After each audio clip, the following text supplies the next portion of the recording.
The day started like any other at the Global Space Observatory. Tom Reed sat at his monitoring station, sipping coffee, watching the usual data streams from deep space telescopes. Then his screen lit up with alerts. "Sir," Tom called to his supervisor, "you need to see this." Director Wilson hurried over, his face turning pale as he studied the readings. "Call the president. Now." Within hours, every defense system on Earth went to high alert.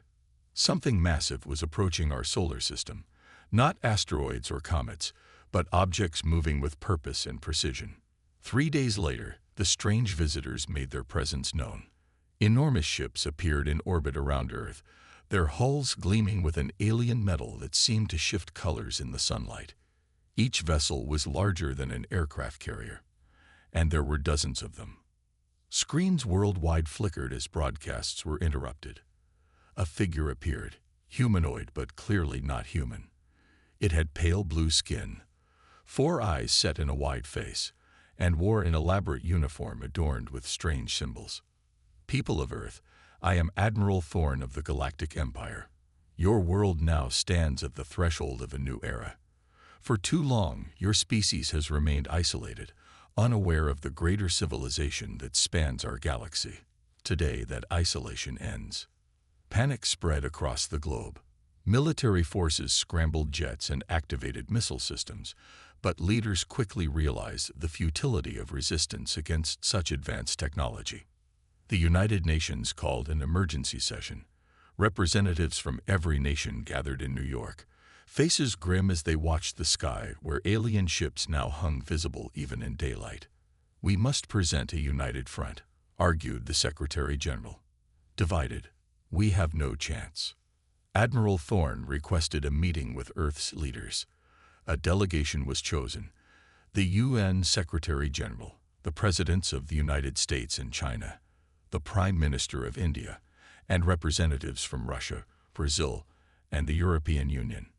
The meeting took place at a neutral location, a platform constructed by the Empire that floated above the Atlantic Ocean.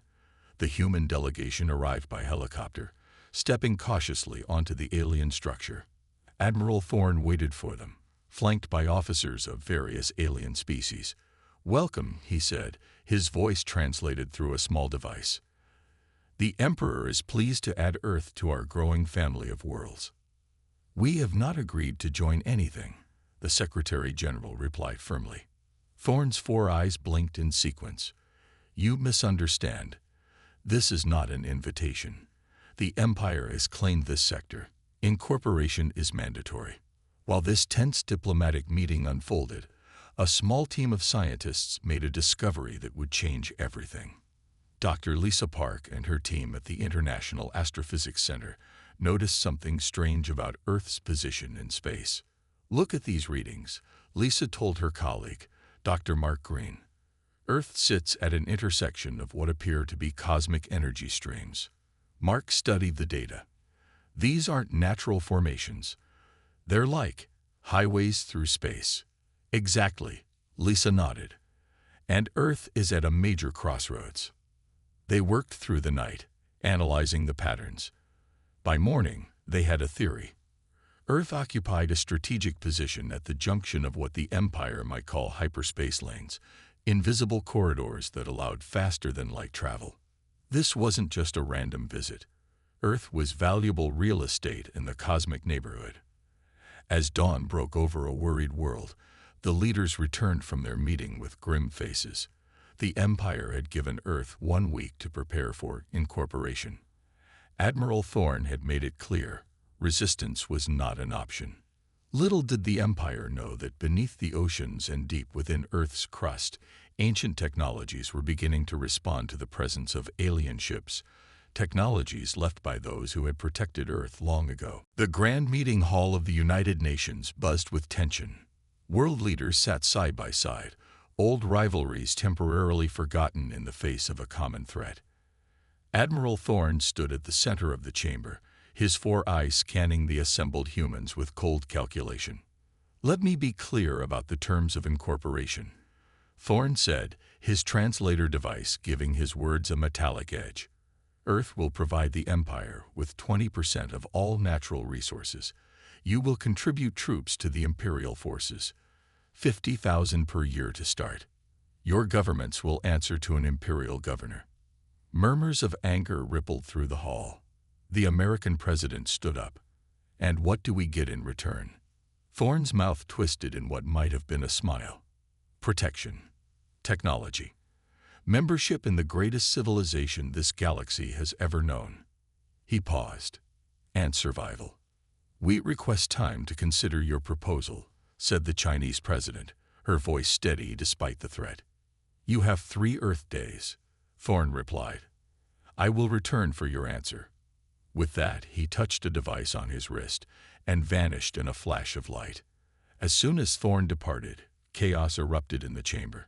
Some nations called for immediate surrender, others for desperate resistance. Military advisors presented their grim assessments. Earth's combined forces couldn't even destroy one Imperial ship. Meanwhile, Dr. Lisa Park and her team worked frantically in their laboratory.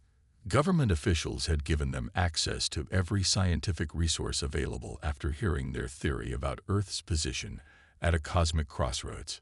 The data is clear, Lisa explained to the Joint Scientific Committee. Earth sits at the junction of 7 hyperspace lanes. From what we've gathered from Imperial communications, this makes our planet incredibly valuable. Dr. Alex Rivera, a physicist who had joined Lisa's team, stepped forward with new findings. There's something else, he said, pulling up a series of complex scans. Earth is surrounded by an unusual energy field. It's subtle. We never detected it before, but it's definitely artificial. Artificial? Asked the Secretary General. You mean someone put it there? Yes, Alex confirmed. And it appears to be very old. Thousands, maybe millions of years old. But here's the interesting part. It's becoming more active since the Imperial ships arrived. As scientists pursued this mystery, the world's military forces conducted desperate drills. Civilians built shelters and stocked supplies. The stock markets crashed, then closed. Television broadcasts showed endless debates about humanity's options. On the second day, the UN Security Council held a closed session. Representatives from major powers argued for hours over their limited choices. If we submit, we become slaves, the Russian delegate argued. If we fight, we become extinct, countered his British counterpart. The Indian representative stood up. There may be a third option. Our ancient texts speak of visitors from the stars in Earth's distant past. Perhaps they left more than stories. This connected with reports coming in from around the world. Archaeologists reporting strange activations at ancient sites, unexplained energy readings from deep ocean trenches, mysterious structures revealing themselves in remote mountain ranges. Alex and Lisa were summoned to an emergency briefing with military leaders. They brought their latest discovery, satellite imagery showing a massive structure becoming visible beneath the Pacific Ocean as layers of sediment somehow dissolved away. Whatever it is, it's responding to the Empire's presence, Alex explained, and it's giving off energy signatures similar to Imperial technology, but more advanced. As the third day dawned, Earth's Council had formulated a dangerous plan. They would neither submit nor directly fight. They would gamble everything on the mysterious legacy being uncovered beneath their feet. Admiral Thorne's flagship appeared in orbit exactly on schedule. His transmission came through on all channels. People of Earth, the time for decision has come. What is your answer? The world held its breath, waiting for humanity's response to the Imperial demand. The ocean roared around the submersible as it descended into the deepest part of the Pacific. Inside, Alex gripped his seat, while Lisa monitored the instruments. 3 military officers and a historian named Professor Bell completed their small team. We're approaching the structure, the pilot announced. 2,000 meters and dropping. Through the viewport, darkness gave way to an eerie blue glow. What they had thought was simply a large formation on the ocean floor revealed itself as something far more incredible. That's not natural, whispered Professor Bell. Before them stood a massive pyramid-like structure, its surface covered in symbols that glowed with internal light.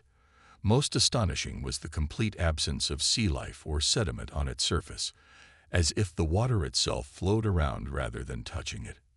"The readings are off the charts," Lisa said, staring at her equipment. "It's generating power, and lots of it."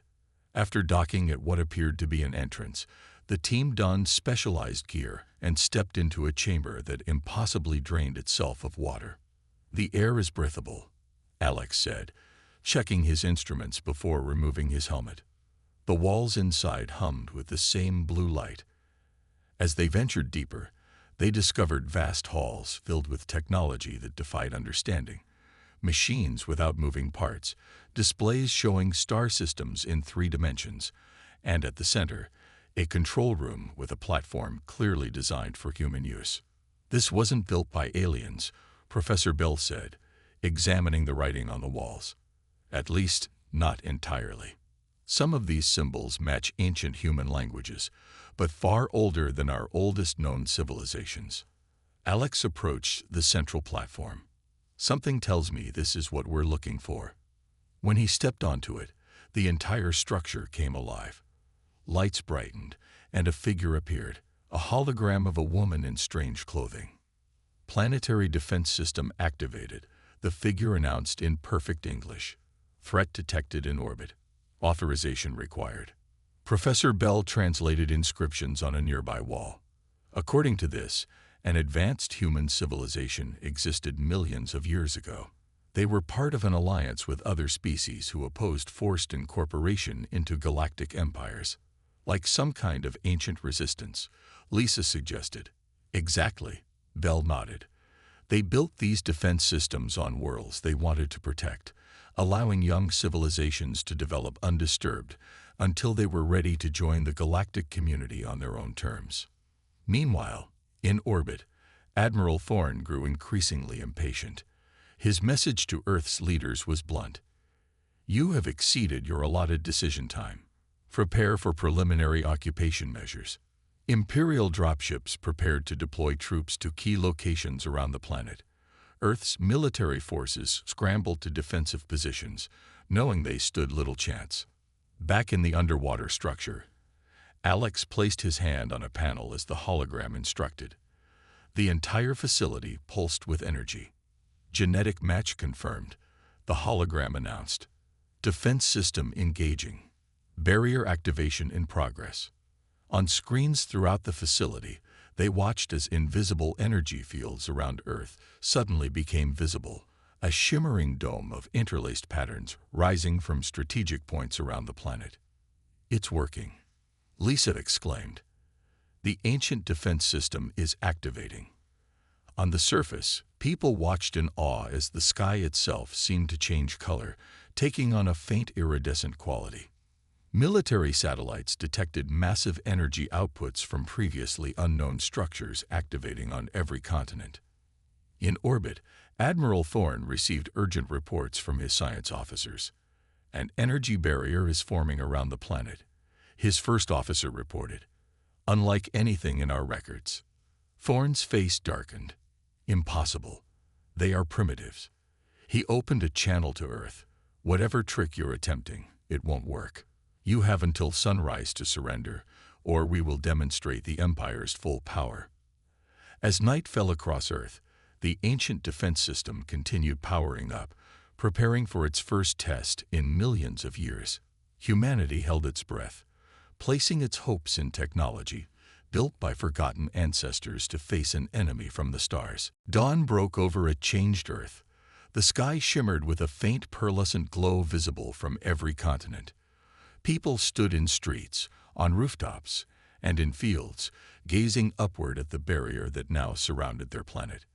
Inside the underwater command center, Alex and Lisa had worked through the night, learning to operate the ancient system with help from the holographic guide.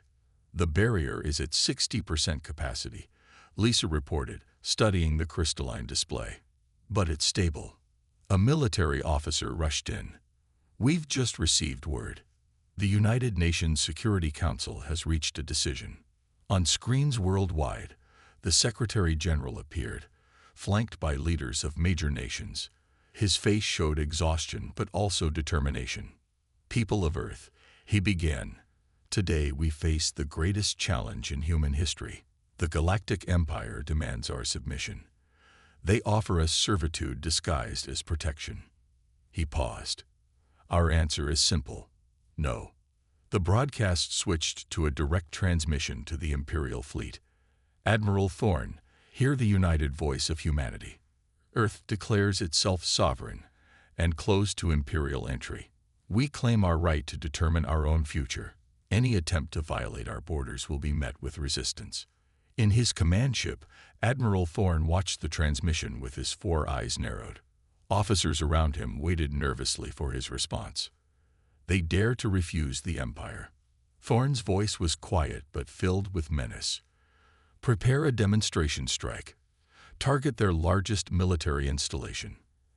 "Admiral," his science officer interrupted, "our scans indicate the energy barrier surrounding the planet has unknown properties.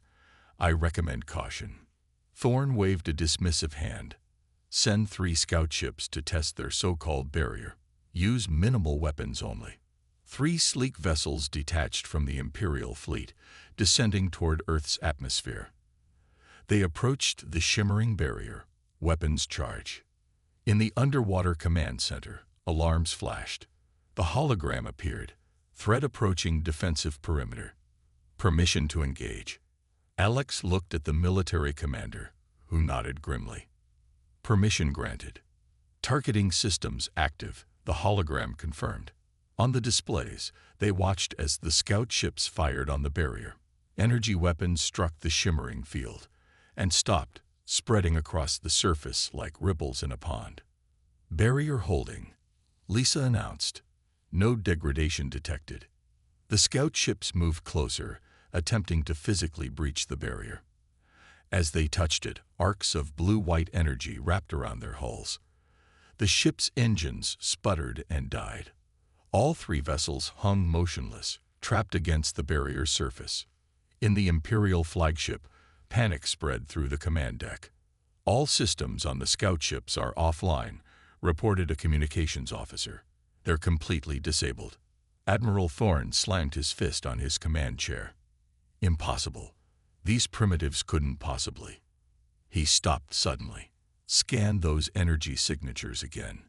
The science officer's eyes widened as he studied the readings. "Admiral, the barrier technology. It matches patterns in the Empire's restricted archives. The ancient defense networks." Thorne's voice had lost its confidence. "That's not possible. Those were myths, stories to frighten children. The patterns are an exact match, sir." Thorne stared at the view screen showing Earth surrounded by its shimmering shield. "Open a channel to their leaders." The Secretary General appeared on screen, surrounded by military advisors. "You have accessed technology you don't understand," Thorne warned. "Technology forbidden by Imperial law." The Secretary General smiled. "Not forbidden to us, Admiral. It appears this technology was left specifically for Earth's protection. By our ancestors." "This changes nothing," Thorne growled. "The Empire has claimed this sector. Your defiance will be crushed." "Then come and try," came the reply. "Earth is closed to you." As the transmission ended, Thorne turned to his war council. "Prepare all ships for full assault. We will break this barrier through sheer force." On Earth, military forces mobilized behind the protection of the barrier. The ancient defense system continued to power up, reaching 70% capacity. In homes and shelters across the planet, humanity prepared for the first true test of their newfound protection and their declaration of independence from the stars. The Imperial fleet rearranged itself into attack formation. Hundreds of warships formed a giant arrow pointed at Earth, their weapon systems glowing with gathered energy. Admiral Thorne stood on his command bridge, watching the final preparations. "All ships report ready, Admiral," his second-in-command announced. "Begin the assault," Thorne ordered. "Concentrated fire on these coordinates." He pointed to a section of the barrier above the North Atlantic. "If we focus enough firepower on one spot, no defense can hold. The Empire attacked with everything it had. From Earth's surface, the sky lit up like a new sun as energy weapons struck the barrier. The shimmering shield rippled and flared with brilliant colors where each blast hit. In the underwater command center, Alex and Lisa worked frantically at the ancient controls. Barrier holding at 83%. Lisa called out, but they're focusing on a single point. Section 12 is dropping to 70% integrity. The holographic guide appeared beside them, activating secondary defense protocols. On the displays, they watched as the barrier shifted, thickening at the point of attack, while drawing energy from other sections. More importantly, new systems came online. Massive structures rising from the ocean floor at strategic points around the globe. "What are those?" asked the military commander. "Countermeasures," the hologram replied simply. The oceanic structures fired beams of blue-white energy upward. Instead of striking the Imperial ships directly, the beams bent space around them.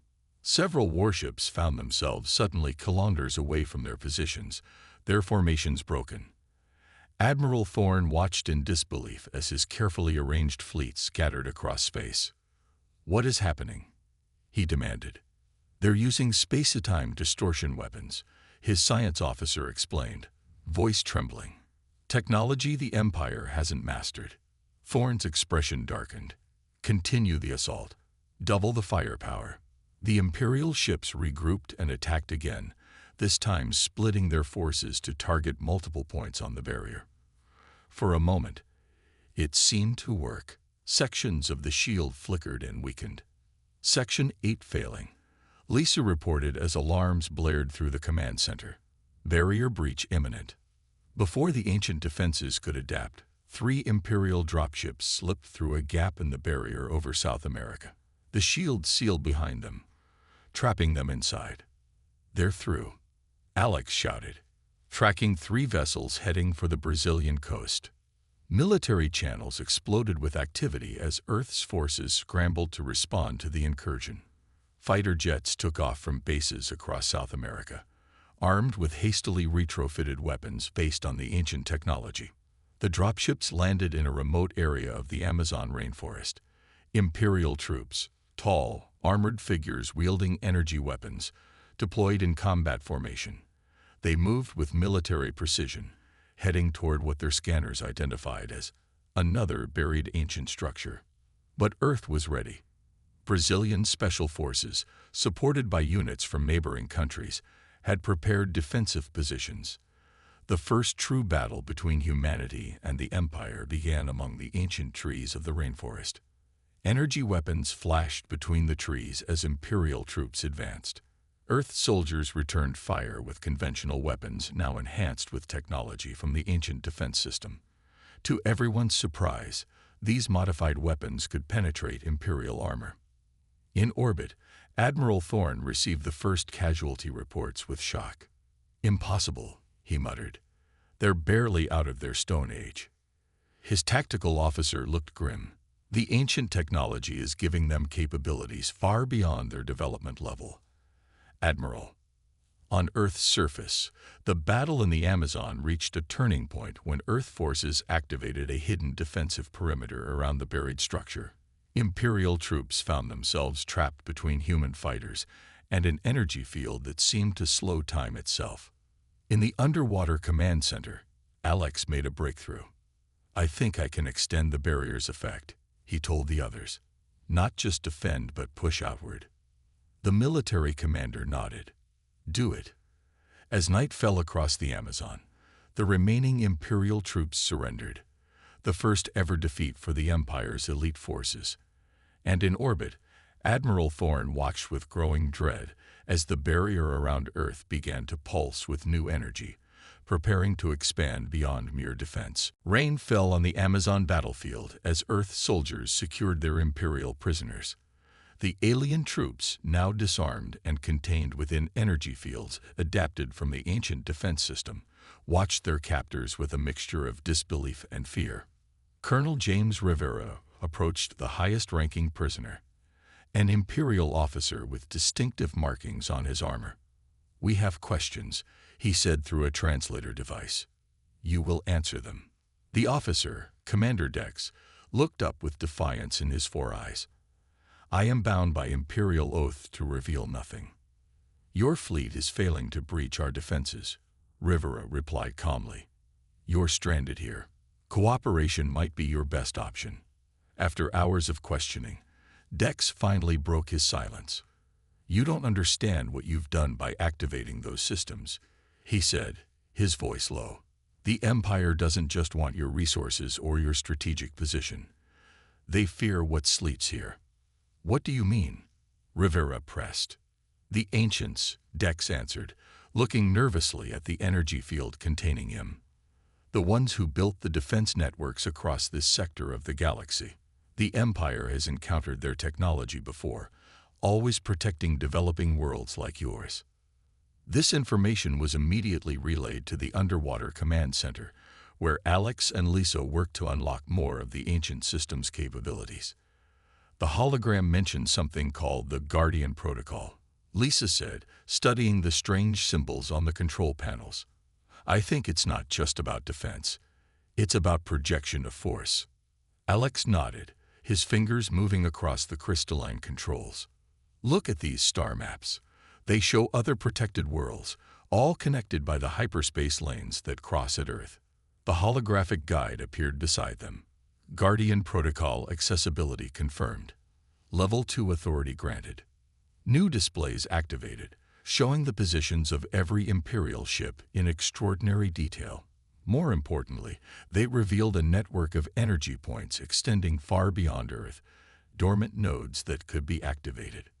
"We can push them back," Alex realized. "Not just defend. We can actually force them out of our solar system." In orbit, Admiral Thorne faced a crisis. Despite 12 hours of continuous assault, the barrier remained intact. Worse, it was now expanding outward, forcing his ships to retreat to maintain a safe distance. "Admiral, our long-range scanners detect Imperial reinforcements approaching from the Centauri system," reported his tactical officer. "How soon?" Thorne demanded. 8 hours, sir." Thorne's expression hardened. "We will hold position until they arrive. Then we will crush this rebellion with overwhelming force." Back on Earth, military leaders gathered in the Underwater Command Center to hear Alex and Lisa's discovery. According to the ancient records, Lisa explained, Earth was designated as a protected development zone millions of years ago. The Ancients were not a single species, but an alliance of civilizations that believed developing worlds should be allowed to evolve without interference. "And humans were part of this alliance?" asked the Secretary General. "Not just part of it," Alex said, bringing up a genetic diagram on the main display. "According to this data, we might be their descendants, or at least one branch of their descendants. That's why the system responds to human DNA." The implication stunned everyone present. Humanity's place in the galaxy was suddenly rewritten, not as newcomers, but as heirs to an ancient legacy of protection and resistance against galactic empires. As dawn broke over Earth's major cities, people watched their screens as captured Imperial officers revealed the truth. The Empire feared what Earth represented, a resurgence of the ancient alliance that had once challenged Imperial expansion. In the Amazon, Commander Dex made one final confession to Colonel Rivera. The Emperor himself ordered this sector claimed because of the prophecies that the Ancients would one day return through their protected worlds. With Imperial reinforcements approaching and Earth's newfound capabilities still not fully understood, the Secretary General made a bold decision. Open a direct channel to Admiral Thorne. "It's time we spoke again, this time from strength." On screens across the planet, people watched as Earth prepared to dictate terms to the Empire that had so recently demanded their submission. The ancient technology had changed everything and revealed humanity's true place among the stars. Admiral Thorne's face filled the screen in the Global Command Center, his four eyes narrow with controlled rage. Arrayed before him sat Earth's newly formed planetary council, 12 leaders representing every continent, with the Secretary General at their center. "You request negotiation," Thorne's voice dripped with disdain. After your open rebellion, the Secretary General leaned forward. Not request, Admiral. We're informing you of new boundaries. Imperial forces will withdraw from the Sol system immediately. Thorne laughed, a harsh sound. My reinforcements will arrive within hours. Your ancient toys won't save you from the full might of the Empire. Perhaps you should check your long-range scanners again, said Alex, standing beside the Council. On the Imperial flagship, alarms suddenly blared. Thorne's attention snapped to a secondary display where his officers gathered with concerned faces. The hyperspace lanes, one reported. They're changing. Through the viewport, Thorne watched in disbelief as the very fabric of space shimmered. The hyperspace lanes that his reinforcements would use to reach Earth were being redirected, their cosmic pathways bending away from the Sol system. Impossible, he whispered. The ancient technology doesn't just defend Earth, the Secretary General explained. It controls the hyperspace junction. We've sealed our system. On Earth, the ancient defense system had reached full power. The blue-white glow of activated structures on every continent was visible from space. In the underwater command center, Lisa monitored the expanding network. Guardian Protocol fully operational, she announced. The barrier now extends throughout the solar system. For the first time, uncertainty showed on Admiral Thorne's face. What are your terms? He asked. The terms were simple but absolute. Earth and the entire Sol system would be recognized as sovereign territory, closed to Imperial entry without explicit permission. A buffer zone would be established extending 50 light-years in all directions.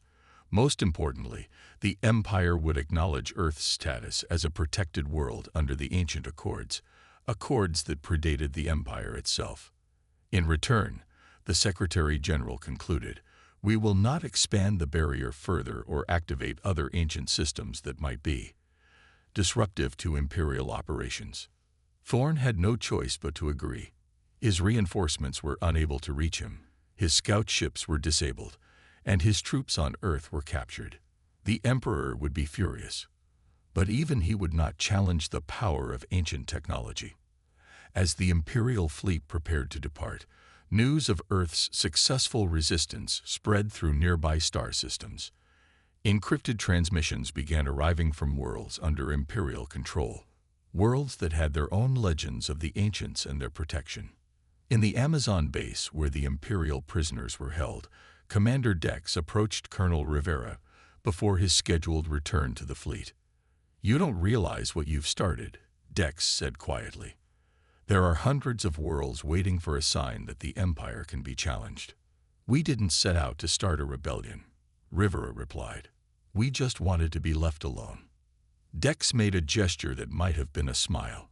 Freedom is contagious. 1 week after the Empire's withdrawal, the ancient command center revealed another secret. Star maps showing other protected worlds with dormant defense systems. Some were inhabited by developing civilizations like Earth had been. Others were home to advanced societies living under Imperial rule, unaware of their hidden legacy. Earth's leaders debated their next steps carefully. They were suddenly thrust onto the galactic stage, armed with technology they barely understood, but with a clear mission embedded in the ancient records, to protect developing worlds and restore freedom of choice to all civilizations. As Admiral Thorne's flagship jumped to hyperspace at the edge of the solar system, he sent one final message. The Empire will be watching, humans. Your victory today may cost you tomorrow. The Secretary General's reply was brief. Then watch carefully, Admiral. Earth is no longer just a world. It's a boundary. A line in the stars that says, this far and no further. On Earth, night fell across continents, still marveling at their sudden change in destiny. Tomorrow would bring new challenges as humanity prepared to step beyond their protected world, not as conquerors or subjects, but as guardians of a legacy older than the stars themselves.